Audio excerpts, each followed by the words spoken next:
उन्हें गमछा पहना करके और पार्टी की सदस्यता ग्रहण कराएंगे।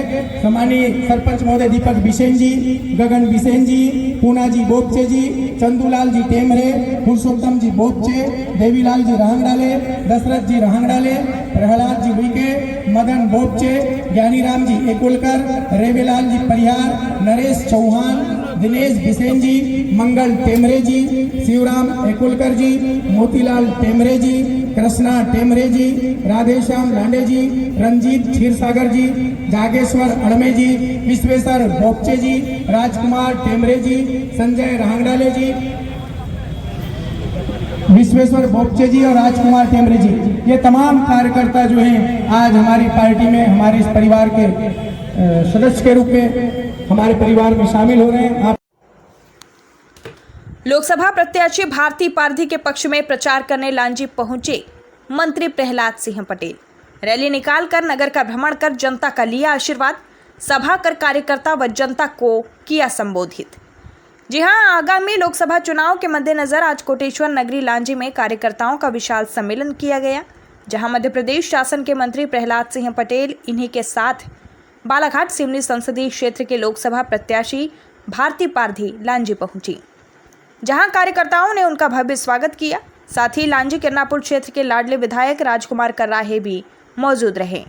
बालाघाट रोड पेट्रोल पंप के सामने भाजपा कार्यालय पहुंचकर सभी कार्यकर्ताओं से मुलाकात करने के बाद प्रहलाद सिंह पटेल, पंचायत एवं ग्रामीण विकास व श्रम मंत्री राजकुमार कर्राहे, विधायक भारती पारधी प्रत्याशी लोकसभा बालाघाट सिवनी सहित तमाम भारतीय जनता पार्टी के वरिष्ठ एवं कनिष्ठ कार्यकर्ताओं तथा मंडल के समस्त कार्यकर्ता की उपस्थिति में रैली निकाली गई। रैली भाजपा कार्यालय से होते हुए बस स्टैंड, सुभाष चौक से साले टेकरी रोड होते हुए सब्जी मंडी से गुजरी चौक पहुंचकर मां लंजकाई मंदिर के दर्शन कर मेन रोड से पुनः सुभाष चौक रैली पहुंची। रैली के दौरान कार्यकर्ताओं के द्वारा मंत्री प्रहलाद सिंह पटेल एवं भाजपा की लोकसभा प्रत्याशी श्रीमती भारती पारधी एवं क्षेत्रीय विधायक का जगह जगह स्वागत किया गया। इसके पश्चात लांजी बस स्टैंड, सुभाष चौक में आम सभा का आयोजन किया गया, जिसमें क्षेत्रीय विधायक राजकुमार कर्राहे के द्वारा कार्यकर्ताओं और क्षेत्र के जनता को संबोधित कर लोकसभा प्रत्याशी भारती पारधी के पक्ष में वोट करने व कार्यकर्ताओं को पूरे जोश के साथ चुनाव में अपनी ताकत झोंकने के लिए कहा गया। वहीं भाजपा प्रत्याशी भारती पारधी के द्वारा प्रधानमंत्री नरेंद्र मोदी के द्वारा किए गए विकास कार्यों की जानकारी से अवगत कराते हुए सभी कार्यकर्ता एवं क्षेत्र की जनता से अपने पक्ष में वोट डालने की अपील की। इसी क्रम में मध्य प्रदेश शासन के पंचायत एवं ग्रामीण विकास व श्रम मंत्री ने भी अपने किए हुए वादों से लांजी क्षेत्र की कार्यकर्ता एवं जनता को अवगत कराया। उन्होंने कहा कि मैं लांजी क्षेत्र की जनता से वादा किया था कि आप यहां से हमें बीजेपी का विधायक दीजिए, दोबारा आपसे मिलने ज़रूर आऊँगा। और उन्होंने गौ माता को लेकर भी बनाए नियमों के बारे में संपूर्ण जानकारियाँ दी कि मध्य प्रदेश सरकार के साथ मिलकर हमने गौ रक्षा को लेकर कड़े नियम बनाए हैं, जिन्हें लागू भी कर दिया गया है। और उन्होंने कहा कि आज मैं फिर लांजी क्षेत्र की जनता से भाजपा की ओर से लोकसभा चुनाव में हमारी भाजपा प्रत्याशी श्रीमती भारती पारधी के पक्ष में वोट मांगने आया हूं और फिर एक बार आपसे भाजपा सांसद जिता कर देने की बात कहने आया हूं। तथा प्रहलाद सिंह पटेल के द्वारा कार्यकर्ताओं का अभिनंदन भी किया गया और उन्होंने कार्यकर्ताओं की प्रशंसा करते हुए कहा कि हमारे भारतीय जनता पार्टी के कार्यकर्ताओं के द्वारा पूर्ण तरह से ईमानदारी और पूर्ण निष्ठा रखते हुए पार्टी के लिए काम किया जाता है। कार्यकर्ताओं को संबोधित करते हुए प्रहलाद सिंह पटेल ने कहा कि पिछले 10 वर्षों में हमारी मोदी सरकार ने देश का जितना विकास किया है उतना कांग्रेस ने अपने 70 साल के कार्यकाल में भी नहीं किया। हम जल्द ही धान के 3100 रुपये मूल्य को लेकर किसानों को आश्वस्त करते हैं कि जून में नए बजट में 200 रुपये और 6 महीने बाद 200 रुपये बजट में प्रावधान करते हुए अगले 5 साल में 1000 रुपये देते हुए किसानों से किए गए वादे को पूरा करेंगे। ग्राम केरेगांव के दीपक बिसेन सहित 23 कांग्रेसियों ने लिया भाजपा में सदस्यता। जी हां, भाजपा के रीति नीति से प्रसन्न होकर लांजी क्षेत्र के ग्राम केरेगांव के 23 कांग्रेस कार्यकर्ताओं ने भाजपा में सदस्यता ग्रहण कर ली। कार्यकर्ता सम्मेलन को संबोधित करने पहुंचे मध्य प्रदेश सरकार के मंत्री प्रहलाद सिंह पटेल के द्वारा कांग्रेस के 23 कार्यकर्ताओं को भाजपा का गमछा पहनाकर उनका जोरों शोरों से स्वागत किया गया। आपको बता दें कि कांग्रेस को लोकसभा चुनाव के दौरान कांग्रेसी कार्यकर्ताओं ने भाजपा में शामिल होकर फिर झटका दिया है। लोकसभा चुनाव के दरमियान कांग्रेस नेताओं का भाजपा में शामिल होने का सिलसिला लगातार जारी है। इसी क्रम में लांजी के ग्राम केरेगांव के कर्मठ कांग्रेसी कार्यकर्ता दीपक बिसेन के साथ ही ग्राम के 23 कांग्रेस कार्यकर्ताओं ने भाजपा में सदस्यता ग्रहण किया। इससे कांग्रेस को एक और झटका लगा है।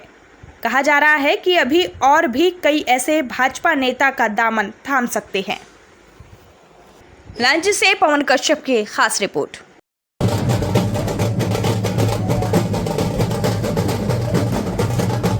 कि प्रदेश के अंदर ये चुनाव होने जा रहा है और फिर से आपको डबल इंजन की सरकार बनाना है। आप सबका आशीर्वाद रहा और इस लांजी किरलापुर क्षेत्र में जो 10 सालों तक के सूखा पड़ा हुआ था उसको आपने फिर से एक कमल का फूल खिला करके मध्य प्रदेश की विधानसभा में भिजवाया। भारतीय जनता पार्टी की वहां पर हमारी सरकार बनी। इंजन का एक पहिया तो आपने लगा दिया, लेकिन फिर अब लोकसभा के चुनाव है, अब इंजन का दूसरा पहिया भी आप सबको लगाना है और फिर से डबल इंजन की सरकार हम सबको बनाना है। जिस तरह से देश के अंदर में हमारे प्रधानमंत्री सम्माननीय नरेंद्र मोदी जी काम कर रहे हैं, आप जाकर देखिए आज से 10 साल पहले पूर्व में हमारी एक सरकार थी और 1999 से लेकर 2004 तक की, जब श्रद्धेय अटल बिहारी वाजपेयी जी देश के प्रधानमंत्री बने थे तो पहली बार ऐसा हुआ था कि गांव में रहने वाले व्यक्ति के लिए, गांव में रहने वाले किसान के लिए और गांव में रहने वाली हमारी माताओं बहनों के लिए अगर किसी ने सोचा था, उस समय की सरकार में श्रद्धेय अटल बिहारी वाजपेयी जी ने सोचा था। प्रधानमंत्री ग्राम सड़क योजना बनाया और हर गांव तक के, हर टोलों तक के, हर मांझे तक के प्रधानमंत्री ग्राम सड़क योजना की पक्की सड़क पहुंचाने का काम किसी ने किया था तो देश के प्रधानमंत्री श्रद्धेय अटल बिहारी वाजपेयी जी ने किया था। और एक कमल का फूल हमने जब खिला के भेजा था तो इस बालाघाट विधानसभा क्षेत्र से भी हमारे सांसद सम्माननीय प्रियत पटेल जी उस सरकार में कोयला राज्य मंत्री थे। ये जो क्षेत्र है हमारा लांजी विधानसभा का क्षेत्र किरलापुर जो हमसे जुड़ा हुआ है, हमें देखते थे कि हमारा यहाँ से लेकर लांजी बस स्टैंड से लेकर सालिक टिकरी सड़क हम लोग कभी उस रोड पे जाया नहीं करते थे, लेकिन मैं युवा मोर्चा के अंदर में 1999 में काम किया करता था। हमसे प्रहलाद पटेल जी कहा करते थे कि देखना जिस तरह से सरकार योजना बना रही है अटल बिहारी वाजपेयी जी की, आप जहां जहां पर उंगलियों से अपनी रेखाएं खींच देंगे वहां वहां पर डामर और सीमेंट की सड़क बन जाएगी और वो काम लगभग 2-4 महीने के अंदर प्रारंभ हो गया था। तो विकास की गंगा तो वहां से बहाना प्रारंभ हो गई थी, लेकिन 10 साल कांग्रेस की सरकार रही। आप सब लोग जानते हैं कि भ्रष्ट में डूबी हुई कितनी सरकार रही है। वो जो केंद्र की सरकार थे, न जाने कैसे कैसे भ्रष्टाचार उस सरकार के अंदर नहीं हुए होंगे और यही कारण था कि जब 2014 में नरेंद्र मोदी जी के नेतृत्व में हमारी सरकार ने चुनाव लड़ा तो बहुत भारी बहुमत दे करके नरेंद्र मोदी जी देश के प्रधानमंत्री बने और गांव में रहने वाले व्यक्ति के लिए फिर किसी ने सोचना प्रारंभ किया तो यही भारतीय जनता पार्टी की सरकार ने प्रारंभ किया। आज किसान सम्मान निधि के माध्यम से हर परिवार तक के, किसान के परिवार तक के केंद्र की सरकार का 6,000 रुपए और राज्य की सरकार का, हमारी भारतीय जनता पार्टी की सरकार का 6,000 रुपए जाने का काम अगर कोई कर रही है तो भारतीय जनता पार्टी की हमारी सरकार काम कर रही है। आप देखिए आज से 10 साल पहले इस देश की स्थिति ऐसी थी कि हमारी जो सीमाएं थी पूरी तरह से असुरक्षित सीमाएं थी। हमारे देश के सैनिकों का सर काट दिया जाता था और हमारी सरकार चुपचाप बैठा रहा करती थी। लेकिन जब नरेंद्र मोदी जी आए तो आपने देखा होगा कि दुश्मन देशों के अंदर में घुस करके सर्जिकल स्ट्राइक किया गया और दुश्मन देशों के छक्के उड़ चुके हैं। आज दुश्मन देश भारत की तरफ देखने पर अगर ऊंची आवाज से भी बात करता है, अगर टेढ़ी निगाह से भी देखता है तो नरेंद्र मोदी जी उसका जवाब उसी तरह से देने का काम अगर कोई कर रहे हैं तो हमारे नरेंद्र मोदी जी कर रहे हैं। आज पूरे देश की सीमाएं सुरक्षित है। हम देखते थे कभी दिल्ली के अंदर में, कभी बॉम्बे के अंदर में, कभी कलकत्ता के अंदर में, कभी बेंगलोर के अंदर में, कभी ट्रेन में, कभी होटल में, कभी रेस्टोरेंट में बम फूट जाया करते थे, आतंकवादी हमला हो जाया करता था। 10 साल की सरकार में आप देख रहे होंगे, पेपर में आप पढ़ रहे होंगे, इलेक्ट्रॉनिक मीडिया में आप देखते और सुनते होंगे क्या आप बताइए किसी शहर के अंदर में आज पड़ा के बम फोड़ने का काम हो रहा है क्या?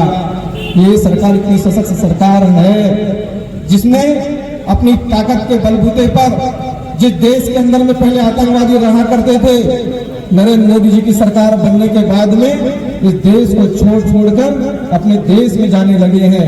इतनी सशक्त सरकार को आपने बनाया है। तीसरी बार फिर हम चुनाव में है, 19 तारीख को फिर मतदान हो जाएगा। भारतीय पारधी जी हमारी भारतीय जनता पार्टी की प्रत्याशी है। मैं कहना चाहता हूं कि यही भारतीय जनता पार्टी है जो एक आम से आम कार्यकर्ता को फर्श से उठा करके अर्श तक पहुंचा देती है। हमारे आज मोहन यादव जी इस प्रदेश के मुख्यमंत्री हैं, एक मिल मजदूर के बेटे हैं। जिस दिन वहां पर घोषणा हुई, हमारी विधायक दल की बैठक चल रही थी, उस दिन लोग पीछे की पंक्ति में दूसरे नंबर पर बैठे हुए थे। सम्मानित शिवराज सिंह चौहान को काम देने का काम और किसी ने किया है तो भारतीय जनता पार्टी ने किया है। मुझे अच्छे से याद है जब मैं युवा मोर्चा की राजनीति में आया था 1997 में अखिल भारतीय विद्यार्थी परिषद से, और जब मुझे पार्टी ने 1999 में युवा मोर्चे का मंडल अध्यक्ष बनाया था, तो 2000 में पंचायत और जिला पंचायत के चुनाव हुए थे। उस समय में भारतीय पार्टी जी जिला पंचायत सदस्य का चुनाव उन्होंने लड़ा था और भारतीय जनता पार्टी ने उन्हें जिला पंचायत के अध्यक्ष के रूप में मनोनीत किया था कि हमारी जो प्रत्याशी होंगी जिला पंचायत अध्यक्ष के रूप में वो भारतीय पार्टी जी होंगी। एक वोट लांजी का हमको नहीं मिल पाया था, इस कारण से वो जिला पंचायत अध्यक्ष बनने से 2000 में रुक गई थी। कहीं ना कहीं वो भटक गया था, सब लोग जानते हैं। पार्टी ने ढूंढ करके निकाला, एक फोन दिल्ली से आया, बुलाया और कमल का फूल का निशान दिया, भारतीय जनता पार्टी का फिर से निशान दिया, नाम दिया, और आप लोगों के आशीर्वाद से आज हम यहाँ पर बोलने के लिए खड़े हो चुके हैं। ऐसा ही आशीर्वाद आपने पिछले चुनाव में 2019 में ढाल सिंह बिसेन जी को भी दिया था और लांजी किरनापुर क्षेत्र से 33,000 वोटों से निर्वाचित करके आपने भेजा था और पूरे लोकसभा के अंदर में 2,40,000 वोटों से निर्वाचित हुए थे। इस बार भी भारतीय जनता पार्टी के कार्यकर्ता बंधुओं, लांजी किरनापुर क्षेत्र के मतदाता साथियों, मैं आपसे कहना चाहता हूं कि लांजी किरनापुर क्षेत्र से 50,000 वोटों से निर्वाचित होकर हमारी भारतीय पार्टी जाएगी। और जिस तरह से भारतीय जनता पार्टी ने हमें लक्ष्य दिया है कि बालाघाट और सिवनी लोकसभा क्षेत्र से लगभग 5 लाख से भी ऊपर वोटों से चुनाव निर्वाचित होकर जाएंगे। भारतीय जनता पार्टी इस आम सभा में प्रदेश सरकार के मंत्री, इस जिले के पूर्व सांसद आदरणीय भाई साहब प्रहलाद पटेल सिंह जी, मंच पर उपस्थित इस क्षेत्र के विधायक आदरणीय राजकुमार कर्राहे जी, मंच बहुत बड़ा है, पूरा भारतीय जनता पार्टी का परिवार मंच पर उपस्थित है और इस बस स्टैंड में उपस्थित इस लांजी के हमारे कार्यकर्ता और मतदाता भाइयों और अभी अभी मोदी जी के परिवार में जो लोग सम्मिलित हुए हैं, उन्हें मैं मोदी जी की राम राम प्रेषित करती हूं और आप सबको प्रणाम करती हूं, वंदन करती हूं, नमन करती हूं। राजकुमार भैया ने पूरी विस्तृत जानकारी आपसे दी कि भारतीय जनता पार्टी को वोट क्यों करना चाहिए और भारतीय पारधी को वोट क्यों करना चाहिए। मेरे पूरे राजनीतिक जीवन का उन्होंने विवरण बड़े अच्छे तरीके से आप सबके सामने रखा।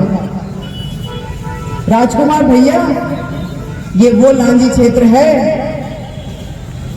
क्योंकि चुनाव तो एक समुद्र मंथन की तरह होते हैं और इस क्षेत्र की जनता ने अमृत रूपी भारतीय जनता पार्टी का पान कर चुकी है।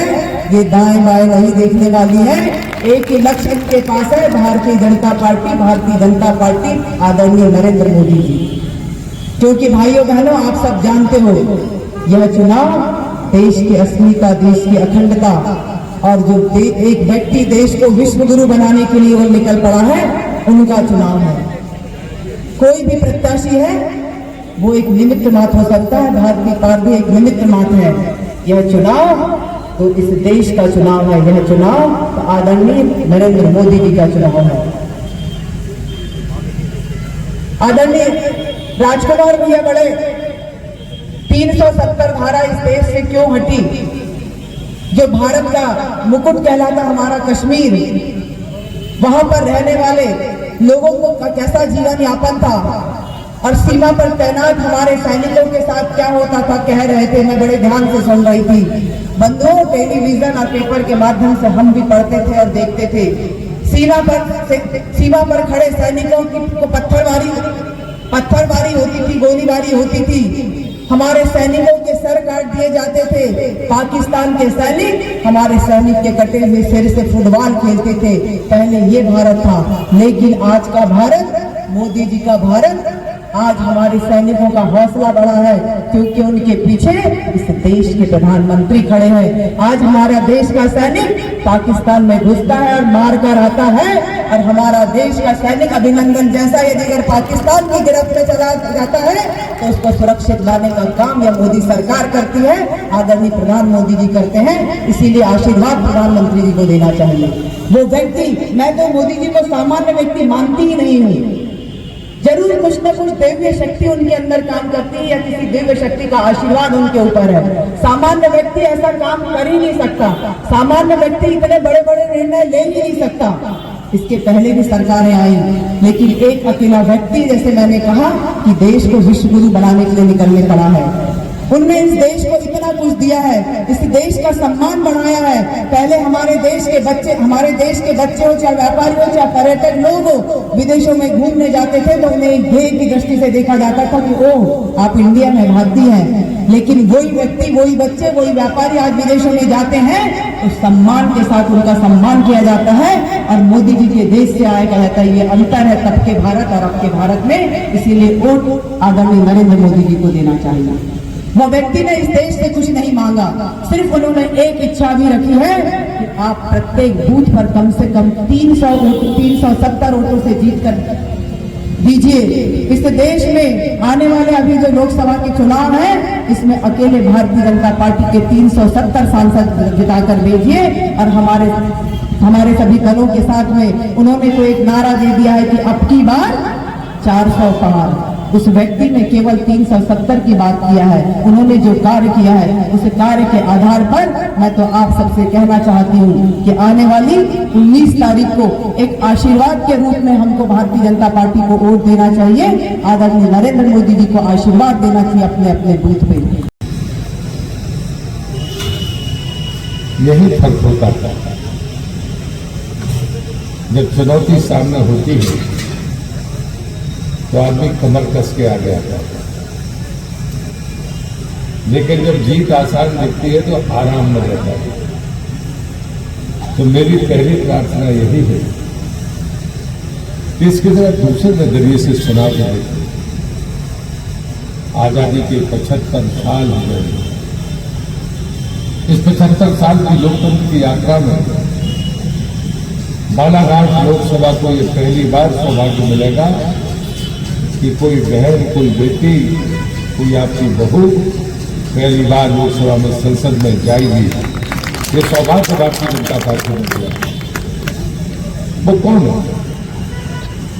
वो पार्टी की वरिष्ठ कार्यकर्ता है। और सच जगह है वो कहते हैं कि मैं सौभाग्यशाली हूं कि जब अयोध्या में भगवान राम का मंदिर में प्राण प्रतिष्ठा हुई, उसके बाद में संसद में चुनकर जाऊंगी, वो वास्तव में भाग्यशाली है। मैं इतने चुनाव लड़ा, राम मंदिर का निर्माण और प्राण प्रतिष्ठा भी तभी हुई, लेकिन प्रतिष्ठा के बाद हम जैसे लोग संसद में नहीं होंगे, लेकिन भारतीयवादी संसद में होंगी, वो वास्तव में भाग्यशाली है। फर्क क्या है? मैं जब आपके यहाँ सांसद था तो सर अटल बिहारी वाजपेयी की सरकार में मंत्री तो कोयला मंत्री, लेकिन आज अगर मैं किसी बात पर गर्व करता हूं तो जब मैं मंत्री परिषद की शपथ लेने के लिए गया और लौट कर जाकर जब मेरे नेता सर अटल बिहारी वाजपेयी को मैंने प्रणाम करने की कोशिश की तो जो अटल जी के शब्द थे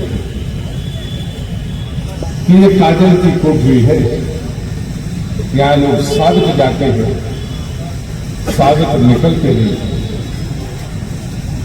मैं हाथ अपने पैर तक पहुंच पाया था।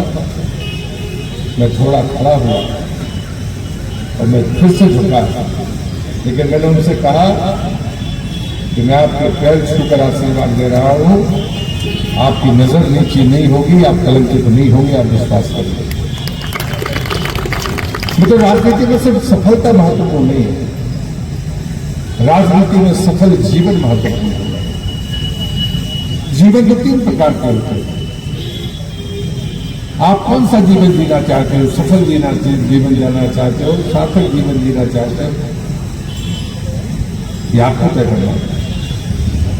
और इसलिए मुझे लगता है कि इस समय हमें भी हाथ से चूक नहीं होनी चाहिए। हम सुस्ती बना रहे हैं, हमें रिकॉर्ड बनाने की जरूरत है। मेरे जैसा कार्यकर्ता जब पलट कर राजनीति को देखता है तो 40 साल से ज्यादा का मेरा राजनीतिक जीवन है। जब मैं छात्र जीवन में था तो मैं छात्र राजनीति करता था। सन 77 में आपातकाल से लेकर 2014 तक की राजनीति को मैंने नजदीक से देखा, लेकिन मैंने रजनीश को देखने के बाद मैं गर्व करता हूं कि इस देश की राजनीति के जो 10 साल है वो देश के इतिहास के सबसे स्वर्णिम 10 साल है। कि हमारे किसी भी व्यक्ति पर किसी भी प्रकार का कलंक नहीं लगा, ये मोदी जी कर देते थे। आज आम आदमी जो जरूरतमंद है, पहले क्या होता था, वो नेताओं के दरवाजे पर दस्तक देता था, अधिकारियों के पास में जाकर आर्गुमेंट करता था, वो जाकर पत्रकारों के बीच में जाता था, लेकिन उसके बाद भी कई बार वो खाली हाथ लौटता था। कोई नेता अपने गांव में हैंडपंप लगवा देता था तो अगले चुनाव में वो वोट ले लिया करता था। लेकिन ये छोटी राजनीति का समय खत्म कर दिया मोदी ने। हैंडपंप नहीं, हर घर में पीने का पानी पाइपलाइन के द्वारा पहुंचाकर ये छोटी राजनीति को बढ़ावा देते। यदि किसी गरीब आदमी को प्रधानमंत्री आवास दिया तो जरूरतमंद था, उसे मिलना चाहिए था। पीढ़ियों से आदमी आस लगाता था, लेकिन एक काम हमने किया। आप मोदी की किसी भी योजनाओं को पलट कर देखिए, वो हमारी मातृशक्ति के स्वाभिमान के लिए। अगर घर में शौचालय बना, सम्मान किसका बड़ा, घर में जाकर सोचना। घर में अगर पाइपलाइन से पानी आएगा तो धोने वाला कौन, घर में जाकर सोचना। अगर गैस कनेक्शन घर में आया तो धुएं से आकर फूट फूट इसकी थी, जनता कर जाकर घर में सोचे। ऐसी कोई योजना नहीं। आयुष्मान का कार्ड अगर 5 लाख के स्वास्थ्य की गारंटी देता है तो सबसे ज्यादा अगर किसी को संतोष है तो हमारी माताओं का है। उसमें मुझे लगता है कि हमें चश्मा बदलना, हम इस छोटी राजनीति से ऊपर उठे। राजनीति को दौर को भी आपने देखा है जहां पर जातियों के नाम पर जिले में चुनाव हुआ करते, आज वो समय चला गया। आज जातियों के शेर में पड़ने की जरूरत नहीं। कोई योग्य उम्मीदवार है। मोदी जी के नेतृत्व में ये देश आसमान छूने की यात्रा पर निकला हुआ है। हम जैसे लोग जब पढ़ते थे, जब हम आकर जाकर बौद्धिक सुनते थे, जब कहा जाता था भारत माता विश्वगुरु के पद पर बैठे, तब कहीं और छोड़ सकता नहीं था। न हमारे सांसद होते थे, न हमारे राज्य में सरकार होती थी। सरकार होती थी तो गिरा दी जाती। राम जन्मभूमि पर मध्य प्रदेश की सरकार को मस्त किया गया। हमारी 3 सरकारें गई थी, मध्य प्रदेश, राजस्थान और हिमाचल, और हम दोबारा जीत कर नहीं आए। लेकिन हम निराश नहीं हुए, हमने कभी समझौता नहीं किया। कोई पार्टी देश में, देश की आजादी के 75 साल में अपने मुद्दे पर 70 साल तक टिकी रहे, ऐसा कोई इतिहास किसी पार्टी के पास नहीं है। लेकिन मुझे गर्व है जिन डॉक्टर श्यामा प्रसाद मुखर्जी को हम माला पहनाते, देश की आजादी के बाद जब उन्हें जम्मू कश्मीर में बलिदान दिया तो 2 चीजें तो खत्म हो गई। वहां तिरंगा नहीं फहराया जाता था, वहां तिरंगा फहराया जाने लगा। वहां का मुख्यमंत्री अपने आप को प्रधानमंत्री कहता था, वो जेल में ठूस दिया गया, दोबारा वो प्रधानमंत्री नहीं लिख सका। लेकिन धारा 370 बची रही। हम संसद में आइए, हम तीसरे पायदान पर पहुंचेंगे, लेकिन 2029 में भारत दुनिया के सर्वोर बनेगा, नंबर 1 की अर्थव्यवस्था बनेगा। मतलब आने वाले 5 साल भारत को दुनिया में शीर्ष पर पहुंचाने के 5 साल होंगे। ये मामूली चुनाव नहीं है।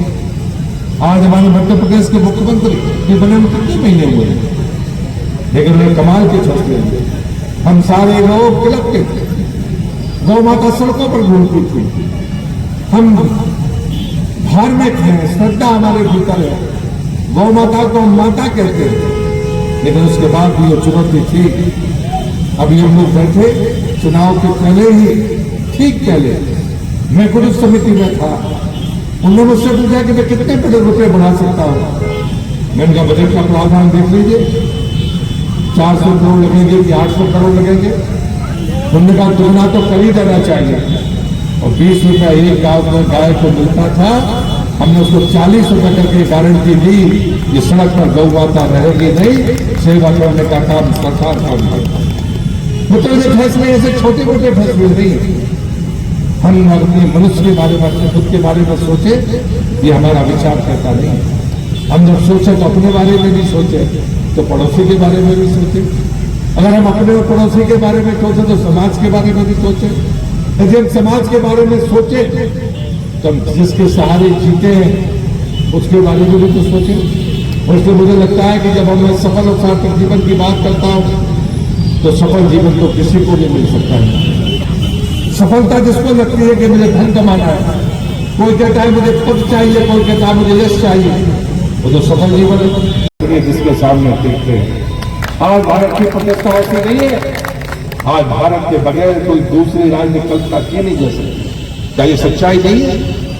कोई भी विरोधी ताकत इस पर कोई चर्चा नहीं करती। हम कई बार देखकर मैं दुखी होता हूं कि कैसी भाषा है। हम प्रधानमंत्री के बारे में अपमानजनक शब्द बोलते हैं, ये कांग्रेस के पतन का कारण है। कांग्रेस ने मर्यादा की, ये उसका कारण है। हम भी बोल सकते हैं, हम भी सरकारों में हैं, हम राज्य में भी सरकार में, केंद्र में भी सरकार में। ये ऊंची बातें करने से लोकतंत्र मजबूत नहीं होगा। हमारे प्रधानमंत्री को अपमानजनक टिप्पणियां करने से लोकतंत्र मजबूत नहीं होगा। ये कांग्रेस के लोग सुन लें। देश का यश बढ़ाने वाला प्रधानमंत्री भारत माता के आशीर्वाद से